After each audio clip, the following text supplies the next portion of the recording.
What's up everyone and welcome back to the channel. We have got the new elemental city that's just come in. It's more based around red mark heroes, but we're going to go over a couple of little things. There's a summary for mods and CCs of the game, so we'll read that and then we'll have a little look. We'll have a little look ourselves. The summary is as follows. The heroes you have previously built for elemental city can play a role. Use multiple types of dots. This time, Elemental City doesn't require heroes with a specific dot, and all the dot heroes you have built before will come in handy. So you guys might use bleed, poison, plus health burning. And that makes sense. Like, the last one was tricky because, not everyone had Nita, and hardly anyone built poison heroes. So, therefore, it was very tough for a lot of people, unless they had Santa, E3, Quinlan, a stacked out Nidrold, so it was very tough for a lot of people. Not many people got to clear it. This is because the bosses have some new mechanisms. For example, the more types of damage over time the boss has, the more damage of its basic attack will be reduced. Boss B has a unique defense mechanism which can only be broken when receiving 3 or more types of dots. Use direct damage heroes or damage over time heroes with AoE skill, i.e. Hizonia, Nidrold, Sigmund, those kind of heroes.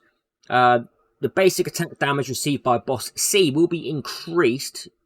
Some bosses' skills can reduce the skill cooldown of our heroes after certain conditions are met. So with the help of this mechanic, use AoE skills to deal more damage to bosses and mobs. That will only be on I wonder if it's one like Eric, where he's throwing the bombs, or is that a one? I think that's the one. But let's have a little look here a moment. So the dungeon effect for us, for every red mark hero deployed, increases all allies' direct damage dealt and damage over time dealt by 12%. This is actually a really nice buff. And, red mark heroes for us is very good. When a hero with mutualism is inflicted with a control effect, gains 1 layer of Sand Dance for 2 turns. Each layer of Sand Dance increases crit rate by 15% and crit damage by 30%, stackable up to 3 layers. When this effect is triggered repeatedly, refreshes the duration of Sand Dance. Reduces all enemies' initial defense by 60%. Now, I believe this is for the enemies. They get an increase of 15% crit rate and crit damage by 30%. But once this is on, they also reduces all enemies' initial defense by 60%. I think that would be written here. Enemy effect. When a hero with mutualism is inflicted with a control effect, increases their crit rate and crit damage for 2 turns. So we just freeze them. Simple. And they also get initial defense reduced. Okay, that's crazy. So that seems pretty easy. That's a really nice yeah. So red mark heroes, who do we have? Catherine is a huge one. Sigmund, another huge one, which a lot of people do have. Albeck will even be pretty nice here. I'm hoping that the wave mobs aren't going to be countering us like they was with the friggin' shields last time, because that was toxic. Hoff, Sigmund, Catherine. Where's my Hizonia? I'm going to change this a bit. The team that I'll kind of be using is my Hazonia's there, and my Santa, who is only E1, but it works. It works very nice. Is there? So let's just have a little look a moment. Let's have a little look. Oh, I haven't brought Quinlan in here. So the enemies. So the Scorpion was the one who was countering on the shield. South same number of layers. Okay, so it's completely different. Yeah, it's completely different. South revives a 5th. Wait! When South is killed, a quicksand shadow will be left. South revives 15% of max health and acts for 1 turn immediately after 2 turns. Ally protection. If an ally has vibrancy, then those without it will be immune to direct damage and any debuffs. Interesting. But what is nice is they're not going to be freaking doing that stupid poison. Yeah, you know what it was like. It was awful. So it's very similar to Carrie. How she leaves behind her little hole. Oh, all damage is linked. Are you kidding me? Well, that's interesting. Because boom, yeah, that is an odd one. Like that, I like that it's all linked. I think that's good for us, especially using AoE, and this is why they're saying to use AoE. So AoE heroes here are going to be very strong. Was Bull a red mark hero? I'm unsure what he was. I haven't even checked what the boss's skills are on this. Haven't even checked. I can't assume it's going to be hard at stage 35, but what is his active skill? 300% attack damage to all enemies. Wild Wind. He removes all layers of sand salt when withdraws from wild sand status. He has 10 layers of sand salt in total. Damage resistance by 50%. And what's his basic do? If Ozzy has wet, the damage dealt will be reduced. Oh wow, wet here is big.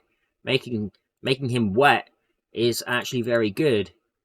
Let's get Ozzy wet.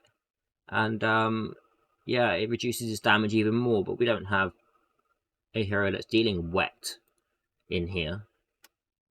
Shame. Shame, because it's less damage. But, you know, it definitely seems a lot easier than the previous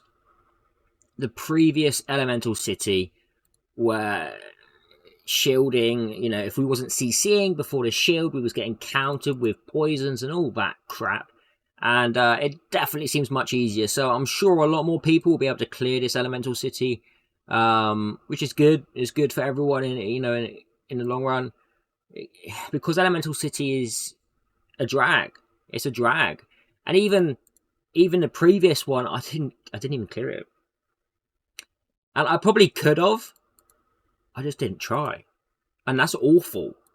That's awful. As a content creator, I should be pushing it, right? But I didn't. I didn't enjoy it. I didn't like it. Yeah, there's no excuse for it, really. I'm just lazy. So I apologise that I didn't push Elemental City. Not that you really care. Although Unbaked Tea did tag me tons of times saying, Carzak, you must finish. Bah, bah, bah, bah, bah. So Unbaked Tea, thank you for continuously reminding me.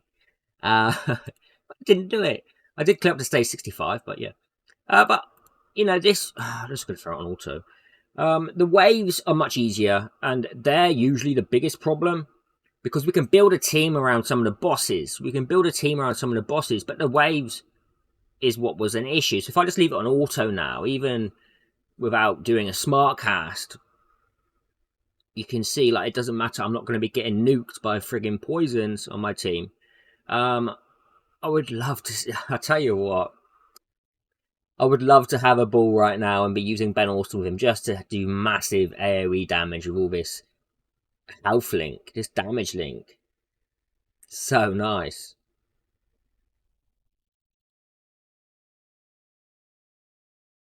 It's nice because they leave behind so they can respawn.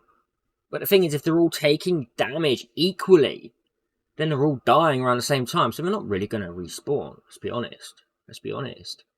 But that is how the Elemental City is looking. I think this is a really good version of it this time. I think a lot more people will be happy with it and be bothered to push through it. So I'll leave you with that, and I will see you all in the next video. Take care, have a great day, even wherever you are. Bye-bye.